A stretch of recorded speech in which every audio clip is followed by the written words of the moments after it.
Hey everyone, let's talk about something more down to terra than Space Marines. The 55's Astra Militarum Tempestus Scions Kappic Eagles. The name is quite long. These are relatively simple men, without superhuman enhancements, which makes them fade into insignificance among the many monstrous Warhammer characters. But actually they are quite significant, just like that of Carrions and Krieg Death Corps. So to give them some weight, let's look at two guys at once. A standard regimental representative and a command squad representative. I unboxed them in different times more than a year ago, so you can imagine how long this video took. Their boxes are small, but not as small as the Death Corps ones today. Their kits are modest, 4 extra hands, a backpack and a weapon. These are 2023 figures, so today they are a bit rare. Let's move on to the visuals. The guys' outfits are generally identical. They wear brown leather boots with belts, black toe parts and the Astra Militarum emblem. They also have light blue knee protection and sand-colored pants. The standard soldier carries 2 frag grenades on his right hip, while the grenadier carries a small ammo pouch. They also carry identical water bottles with emblems on their belts behind their left hips. The grenadier has a dagger hanging from his right belt, while the sniper carries a folder or tablet. Their armor, shoulder pads, bracers and elbow pads are identical, differing only in the gold ornamentation. Both bracers have a PDA and a pair of buttons.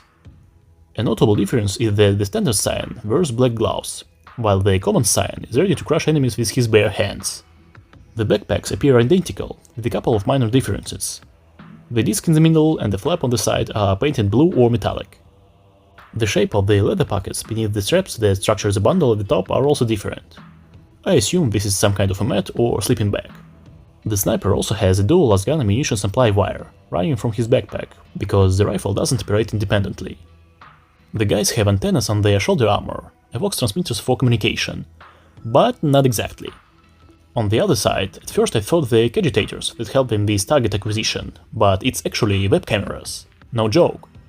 The commander can connect to it and monitor the soldier's actions, search for enemies together, or reprimand him by deprivation of rations if the Scion somehow covers the camera. So the antenna is just a Wi-Fi router. The sniper guy has a full-fledged helmet with round green lenses, like some Plague Marines, and on the right is a tube, either breathing tube or microphone. The grenadier, which is what I absolutely love about him, has a simple mask on his face and a hilarious red veteran's beard with a crest. Here we can see the same round green lenses. Otherwise, his head, like his hands, is exposed, with the back of his head, ears and even the neck, giving the image of a reckless veteran. So I'll say right away that I consider this figure the most charismatic of all Scion figures. The kits also include 4 interchangeable hands for each figure, none of which are clenched into fists. The sniper's weapon is a las rifle attached to a backpack, which certainly clutters the display a bit. But it looks decent, with a red sight lens, barrel and emblem. It doesn't look like typical Space Marine weaponry, unlike the weapons you might see on Sisters of Battle or even Krieg soldiers. The Grenadier's weapon is a fairly compact two-handed grenade launcher, with a barrel of grenades underneath, and also an emblem. It has a small grip, a wide body, nothing special. The commander also has a small knife.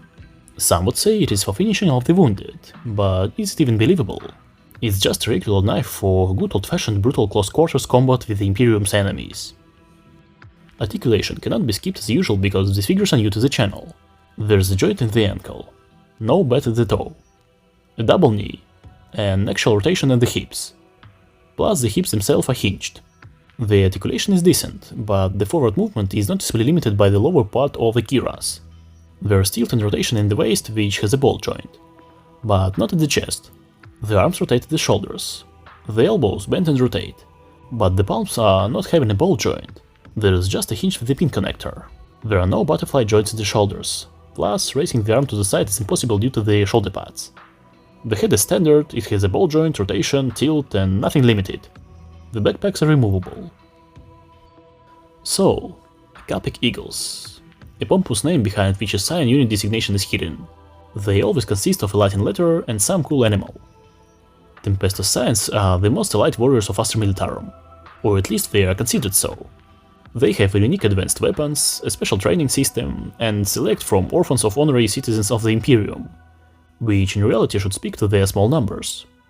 In any case, they are disciplined warriors, who, again, on paper, are stronger than Carrions, Krieg, Catachans, and probably even Sisters of Battle. For some reason there was no comparative analysis on the wiki.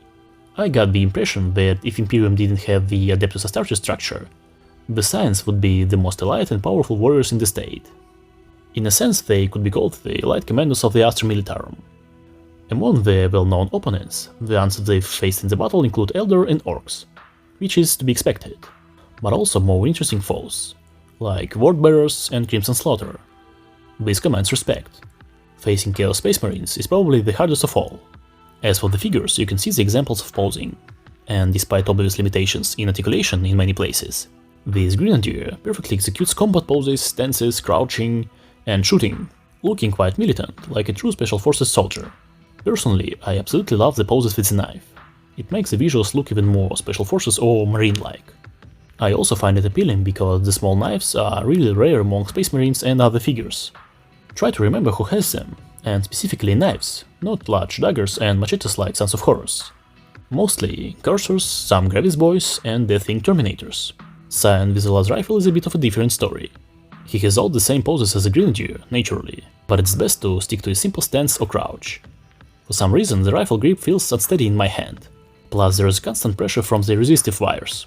It's not strong, but they really interfere with free positioning, especially when you need to angle the weapon. As a result, he can barely hold the rifle in one hand in any reasonable pose, and is basically incapable of doing so. And if you've been watching me for a while, you know how I feel about permanently attached weapons on figures. It goes without saying that these guys look great together. It's obvious for any team with a consistent style.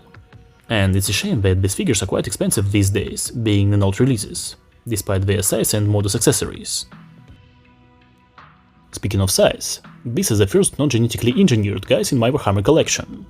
Let's see how they stack up against other heroes, like the old Hasbro clones in 18 scale. The difference is certainly noticeable.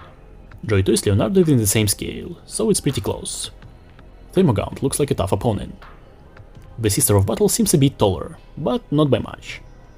The skeleton from Boss Fight Studio. I mentioned in a separate review that it fits perfectly with Joytoy's Warhammer scale, and could even beat the skeleton from this Scion, so if you're interested in diversifying your collection, I'll leave a link to this review.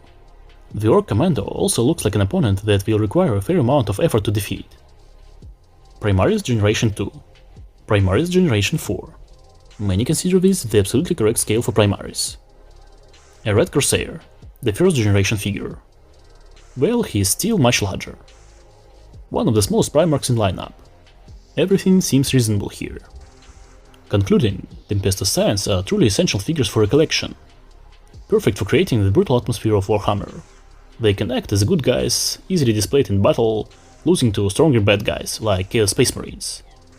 At the same time, they can also demonstrate feats of overpowering and defeating these much stronger and larger opponents, through speed and combat skill.